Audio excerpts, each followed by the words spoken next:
माता जी स्मृति शेष मंजू देवी, इन्होंने 3 पुत्रियों और 1 पुत्र रत्न को पृथ्वी माँ को दी। आज वे इस संसार में शरीर से नहीं है,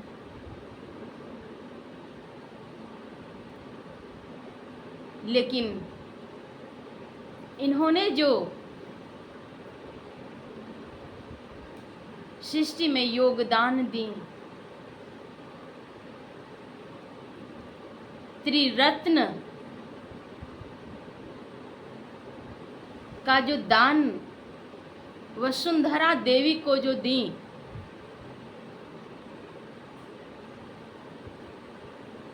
यह एक साधारण बात नहीं। संसार में जननी तो बहुत हैं, लेकिन वह माँ जिन्होंने कि एक भक्त को, ईश्वर अनुरागी को, सत्यव्रती को, निष्ठावान को, मातृ पितृ भक्त को, गुरु भक्त को जिन्होंने जन्म दिया, उनका कोख ही धन्य है, उनका कोख धन्य है। अगर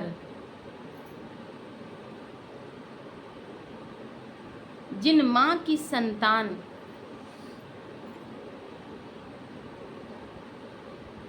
दुराचारी, व्यसनी, पापी, कपटी अगर हो जाते हैं, तो उनसे सृष्टि को लाभ नहीं मिलता, उनसे समाज को भी हानि होती है। वसुंधरा की गोद भी उससे दुखी हो जाती है। भगवत भक्त, ईश्वर अनुरागी, तपोनिष्ठ, सत्य चरित्र जो व्यक्ति होते हैं, उनके संसार में रहने से समाज को, परिवार को, देश को सतत लाभ मिलता है,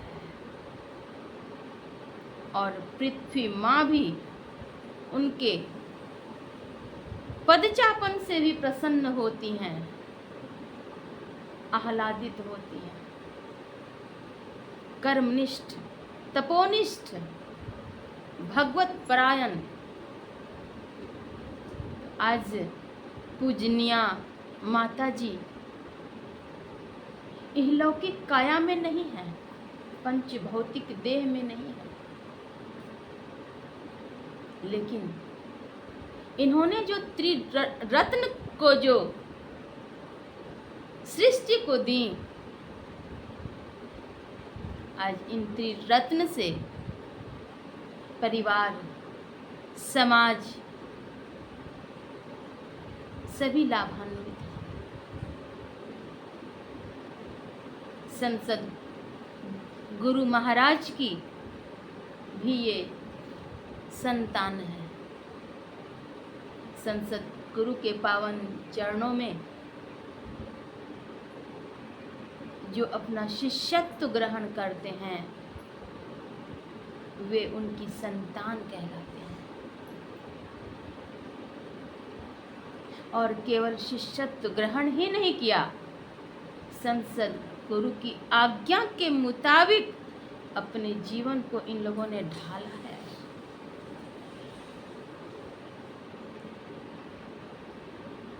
चाहे विद्यालय की नौकरी में अपने सहकर्मियों के बीच हों, परिवार के बीच हों, समाज के बीच हों, संबंधियों के बीच हों, कहीं भी इन लोगों का झगड़ा झंझट नहीं है। सबसे बड़ी बात, आपसी प्रेम, उदारता, सहिष्णुता और सबों के उपकार के लिए भी ये लोग प्रयासरत रहती हैं। क्यों? माता की गोद से शिक्षा मिली, उन माँ की शक्ति कार्य की। अगर माता ने सद्ज्ञान नहीं दिया होता तो आज पता नहीं किस स्थिति में होती।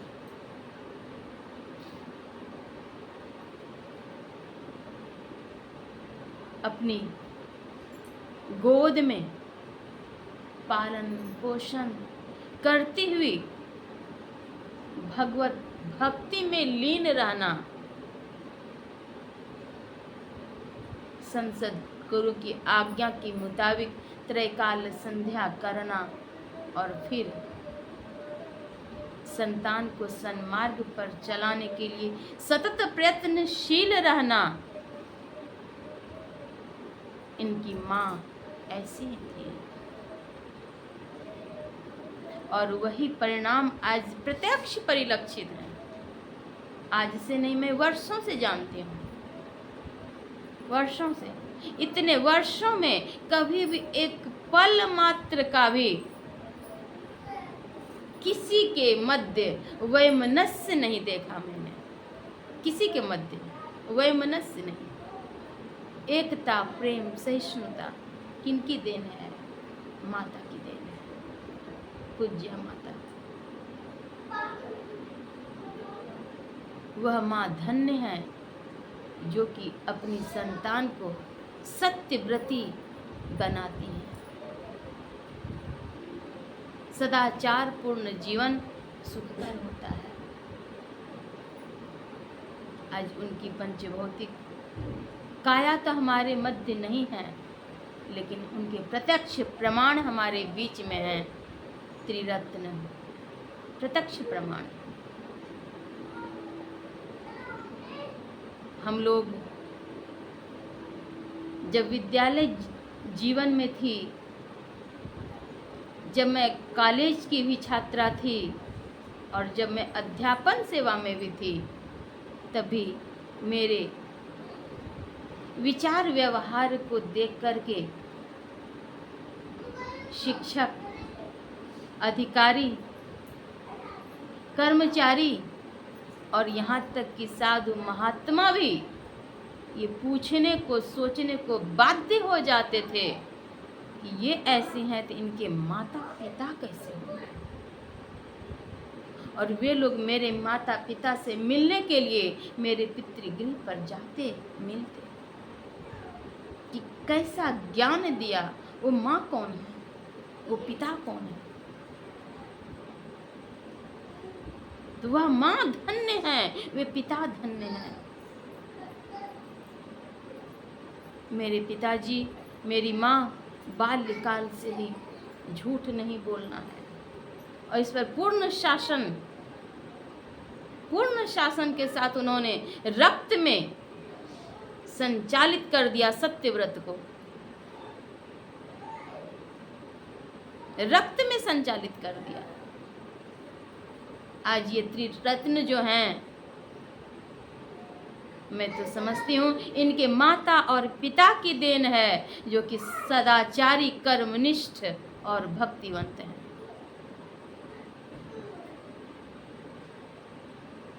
इनके पिताजी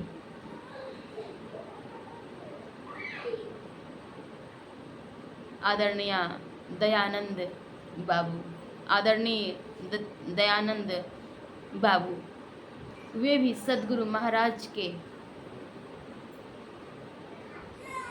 परम भक्त हैं,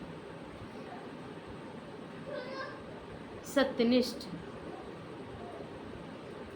कर्मपरायण व्यक्ति हैं।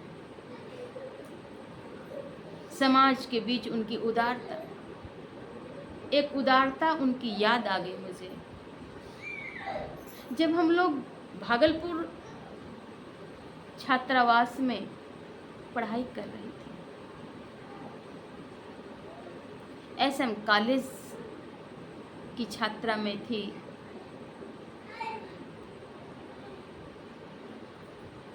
उस काल में एक बार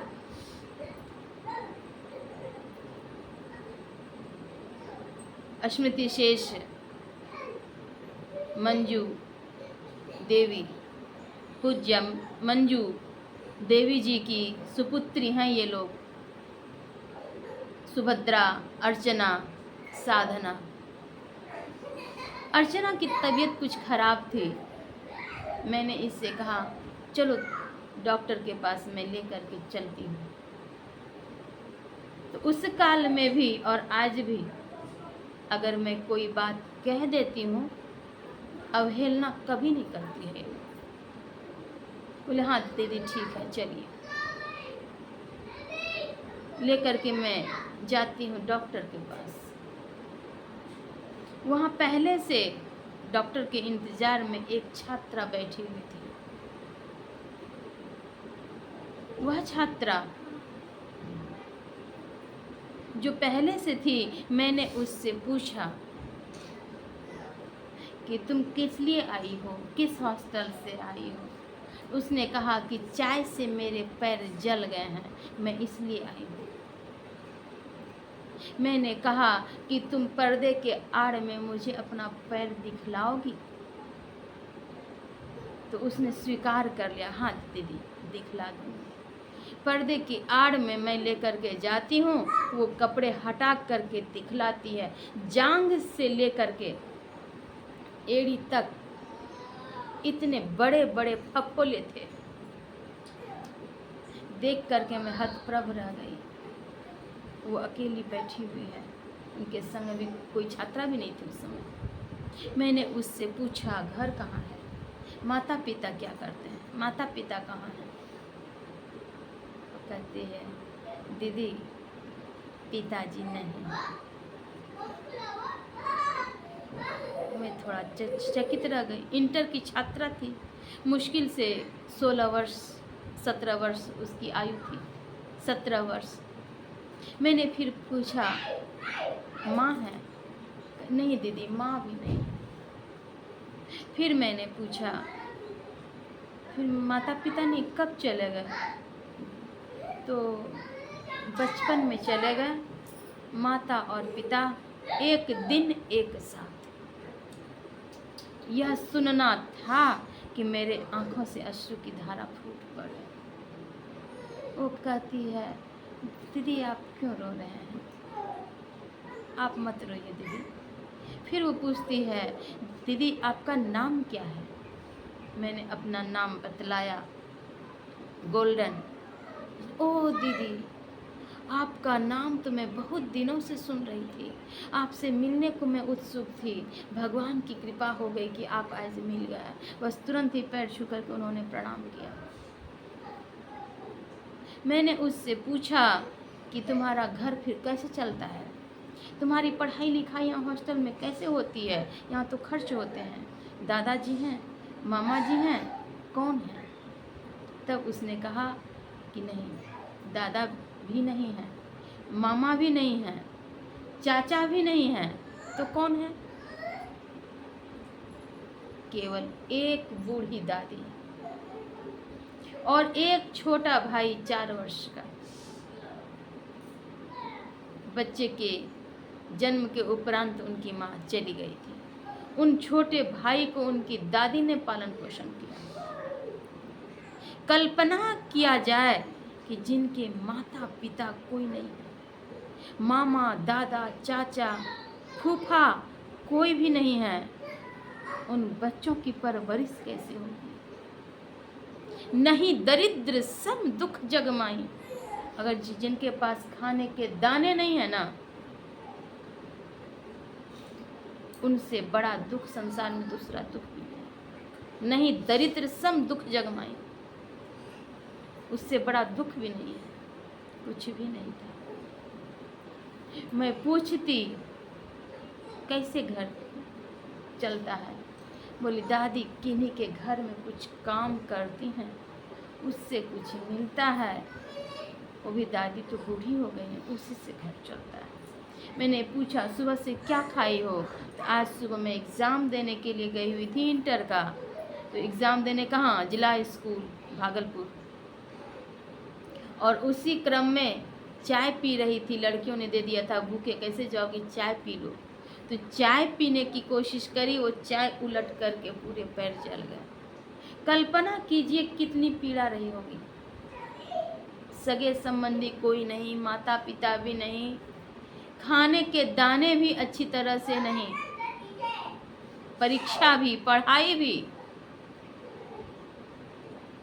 और पैर में जो फफोले आ गए तो रिक्शे के भाड़े भी नहीं हैं। उसी स्थिति में वे 3-4 किलोमीटर पद यात्रा करके फफोले ले करके गई और वो परीक्षा दे करके आई, और सुबह से भूखी है। 3 बज रहे हैं,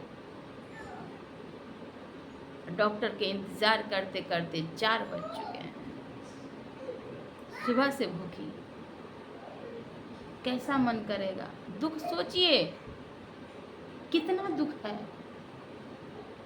यह बात सोच करके मैं रो रही थी लगातार। मेरे संग ये अर्चना थी, वो भी रो रही थी। कितनी पीड़ा। उसका नाम था चंदना, रो रही थी। फिर उनकी चिकित्सा हम लोगों ने करवाई। मैंने कहा अच्छा मैं पैसे दूंगी। अर्चना ने कहा नहीं मैं दूंगी।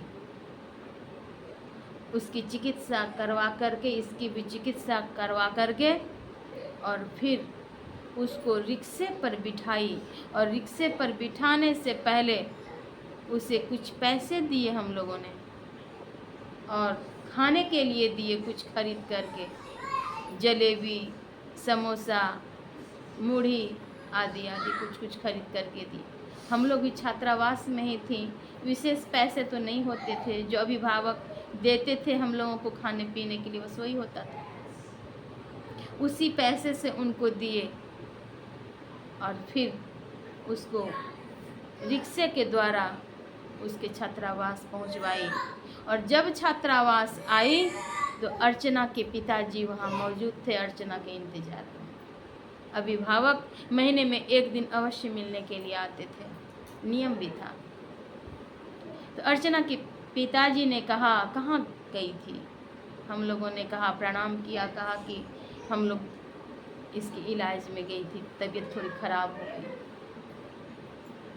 फिर इन्होंने बतलाया कि एक लड़की और उसकी ऐसी ऐसी तबीयत खराब थी, पैसे भी नहीं थे पापा उसके पास। तुरंत पैकेट से पैसे निकाले, बोले लो तो दे दो उसको पैसे। देखिए कितनी उदारता। उन्होंने यह नहीं सोचा उस वक्त कि हमारी केवल 3 पुत्रियां हैं। समाज की बेटी को भी उन्होंने बेटी समझा। तुरंत पैसे निकाले, बोले लो दे दो।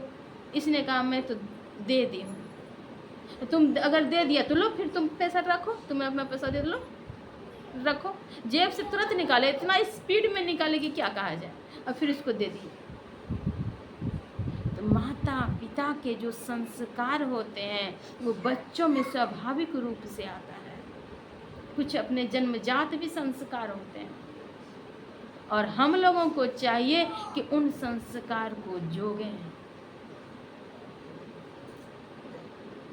संस्कार को जोगने का मतलब यह नहीं कि सिक्के को तिजोरी में बांध के रख दिया। विद्या धन को जितना बांटेंगे उतना बढ़ेगा, लेकिन वह विद्या धन बिना उद्यम के, बिना परिश्रम के नहीं मिल सकते। विद्या धन उद्यम बिना कहूँ जो पावे कान, बिना डुलाए ना मिले जो पंखे की पौन। पंखे की पौन को जब तक डुलाएंगे नहीं, उससे शीतल हवा आप नहीं प्राप्त कर सकते। पंखे की पौन को तो हिलाना ही पड़ेगा। तब आपको शीतल शमीर मिलेगा। शीतल समीर पाने के लिए पौन को हिलाना आवश्यक है। उसी प्रकार विद्या धन, अध्यात्म विद्या हो अथवा भौतिक विद्या हो, बाल्यकाल से लेकर के यूनिवर्सिटी की लास्ट डिग्री भी क्यों नहीं हो, क्लास 1, 2, 3, 4 से लेकर के MA PhD तक की भी पढ़ाई क्यों नहीं हो, बिना परिश्रम के आपका संभव नहीं है। विद्या धन की प्राप्ति तब होगी जब आप उद्यम करेंगे। विद्या धन उद्यम बिना किसी ने नहीं पाया है, बिना परिश्रम के किसी ने नहीं पाया है, आप भी नहीं प्राप्त कर सकेंगे। इसीलिए उद्यम करने की आवश्यकता है, मेहनत करने की आवश्यकता है। त्रयकाल संध्या करिए। दृष्टि युगल कर अंगुल द्वादश पर, दृढ़ थिर धरु ठहराई, प्राण स्पंद बंद होई जाई, मन हित जय चंचलाई, संध्या करु नित्य भाई। इसलिए त्रयकाल संध्या करें, नित्य प्रति सत्संग करें, ध्यान करें। आज माता जी की स्मृति में, पुण्य स्मृति में आज संत मत सत्संग का आयोजन किया गया है। निश्चय ही इसके पुण्य की प्राप्ति उन्हें होगी। वे जहाँ कहीं भी होंगी उनकी आत्मा को आज शांति मिलेगी कि हमारी त्रिरत्न ने इस विशेष आयोजन करके हमें शांति दिलाई, उन्हें सुख मिला। इसलिए उन आत्मा की शांति के लिए सत्संग अवश्य करें, ध्यान अवश्य करें, और इससे आत्म कल्याण होगा, आत्म जागृति मिलेगी, आत्म संबल मिलेगा, जीवन सफल और सार्थक होगा। और त्रयताप से जो झुलस रहे हैं उसकी ज्वाला से, ज्वलित होने से बच जाएंगे। असली शांति मिलेगी, मुक्ति मिलेगी, मोक्ष मिलेगा। संत मत की साधना है मानस जप, मानस ध्यान, बिंदु ध्यान और नाद ध्यान। इन साधना चतुष्टय को करेंगे, सदाचार का पालन करेंगे, शिष्टाचार का पालन करेंगे, शुचाचार का पालन करेंगे, तो निश्चय ही हमारा भाग्योदय होगा और हम उन अनंत सत्ता की गोद में जाकर के विराजित हो जाएंगे, जहाँ से बहुरी न आना यह संसार होगा। इसलिए सदाचार, शिष्टाचार, सुचाचार का पालन करते हुए भक्ति करें, त्रयकाल संध्या करें, संत सद्गुरु के पावन चरणों में श्रद्धा विश्वास की डोरी को बांधें, तभी जीवन सफल और सार्थक होगा। हमारा आपका सभी का कल्याण होगा, उभय लोक सुखकर होगा, मंगलमय होगा। आज के इस पुण्य स्मृति में कुछ काल तक पुण्य माता जी की पुण्य स्मृति में ध्यानाभ्यास किए जाएं। ध्यानाभ्यास के लिए सभी